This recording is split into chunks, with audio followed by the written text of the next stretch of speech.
ETF index mutual funds నేర్చుకుని stock మార్కెట్లో రాణించాలనుకుంటున్నారా? వెంటనే ఈ నెంబర్కి కాల్ చేయండి.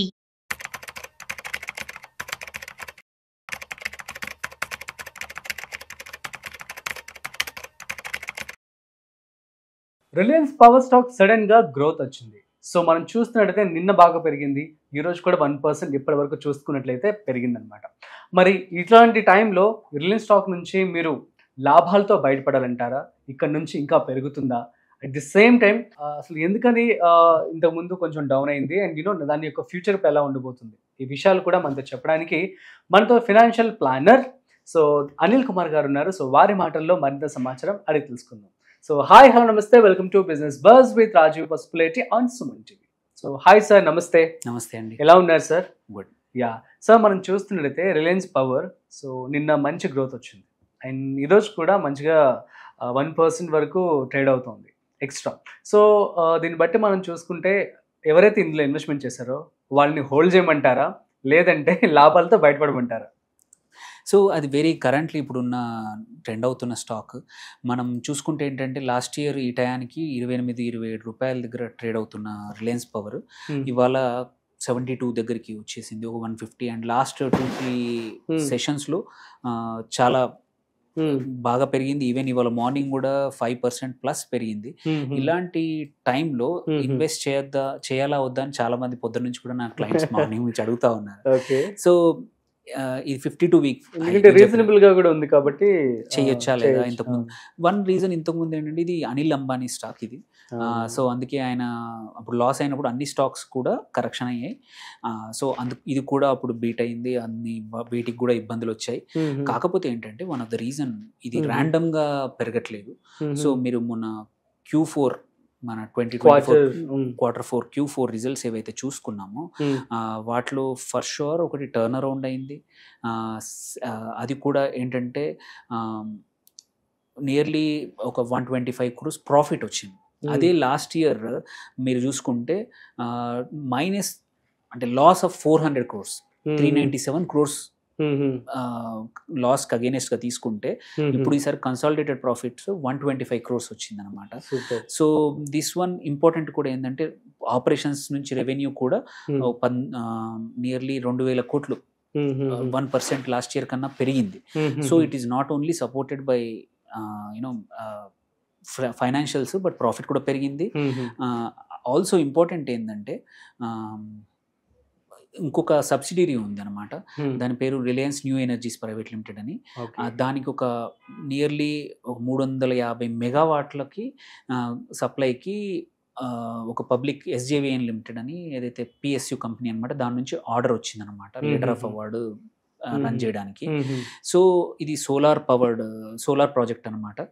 సో నియర్లీ అండ్ విత్ ఇంకోటి ఏంటంటే ఇది long term power buying back ఉంది కాబట్టి సో ఈ రీజన్ ఒకటి. And at the same time debt ఇంతకుముందు లాస్ట్ ఇయర్ ఈ టయానికి 1.6% డెట్ అగైనెస్ట్ 1, అంటే డెట్ ఎక్కువగా ఉండింది ఈక్విటీ కన్నా. అది ఇప్పుడు లెస్ దెన్ 1.8 డెట్కి వచ్చేసింది. సో నియర్లీ 3,000 కోట్లు డెట్ తీర్చేశారు లాస్ట్ ఇయర్. సో డెట్ తగ్గిపోయింది. So debt to equity ratio కూడా బెటర్ అయింది, ఇప్పుడు డెట్ తగ్గిపోయి 0.8కి వచ్చేసింది. సో అదొక one of the major reasons ఈ దీనికి. సైమిల్టేనియస్లీ ఏంటంటే ఇది ఉందా లేదా, సపోజ్ ఇప్పుడు ఎవరైతే ఇన్వెస్ట్ చేస్తున్నారో వాళ్ళు ఉంచుకోవచ్చా లేదా. సో వాళ్ళకి ఏంటంటే ఈ డెట్ ఈక్విటీ రేషియో కానీ రీసెంట్ రిలయన్స్ న్యూ ఎనర్జీ ఏదైతే subsidiary of power Reliance power దాని కొత్త సైనింగ్ ఆఫ్ కొత్త కాంట్రాక్ట్లు కానీ అవార్డు వచ్చింది. ఆల్సో వీళ్ళకున్న లాంగ్ టర్మ్ పవర్ పర్చేస్ అగ్రిమెంట్లు PPAs అంటాము, power purchase, most of them are long term. So long term ఉంటే ఏంటి అడ్వాంటేజ్ ఏంటంటే పాత ప్రైస్ దగ్గర ఆల్రెడీ లాక్ ఇన్ అయిపోయి ఉంటాయి. సో రెవెన్యూస్ అనేది సర్టెన్ అంటే ప్రాబబిలిటీ అది పెరగచ్చా వస్తుందా లేదా అనే కాకుండా వచ్చే అవకాశాలు ఉన్నాయి అన్నమాట. సో ఆ లెక్కన చూసుకుంటే డెట్ కూడా తగ్గడం వల్ల కొంచెం రిస్క్, ఇంతకు ముందు ఉన్న స్టాక్ ఉన్న రిస్క్ అనేది తగ్గడం మాత్రం జరిగింది. సో అందుకే ఎవరైతే ఉన్నారో ఇన్వెస్ట్ చేస్తున్నారో తక్కువ, ఎస్పెషల్లీ రిలయన్స్ పవర్లో లాస్ట్ ఇయర్ కానీ ఒక 1.5 year బ్యాక్ ఈవెన్ 17-16 దగ్గర ఎవరైతే స్టాక్ కొన్నారో వాళ్ళు ఇప్పుడు ఎగ్జిట్ అవ్వాలంటే కొంచెం ఎగ్జిట్, ఇప్పుడు లెట్స్ సే మీరు పెట్టిన అమౌంట్కి, ఎందుకంటే నియర్లీ 152%, 200% పెరిగింది.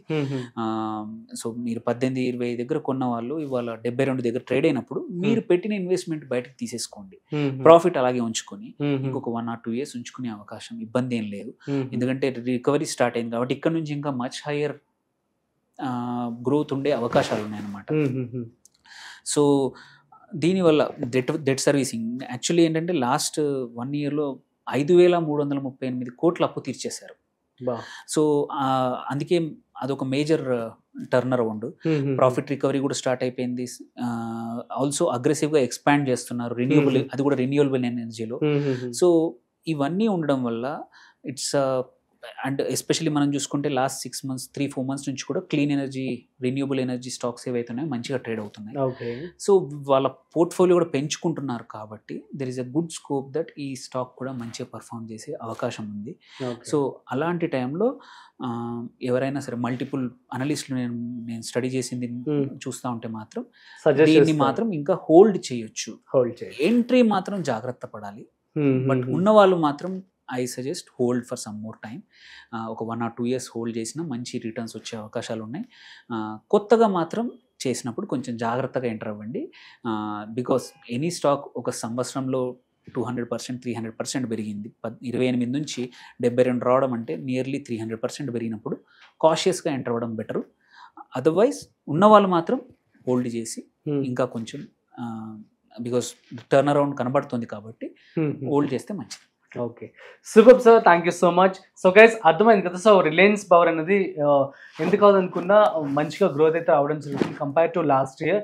సో దీన్ని హోల్డ్ చేస్తే కూడా బెటర్ అని చెప్పడం జరుగుతుంది.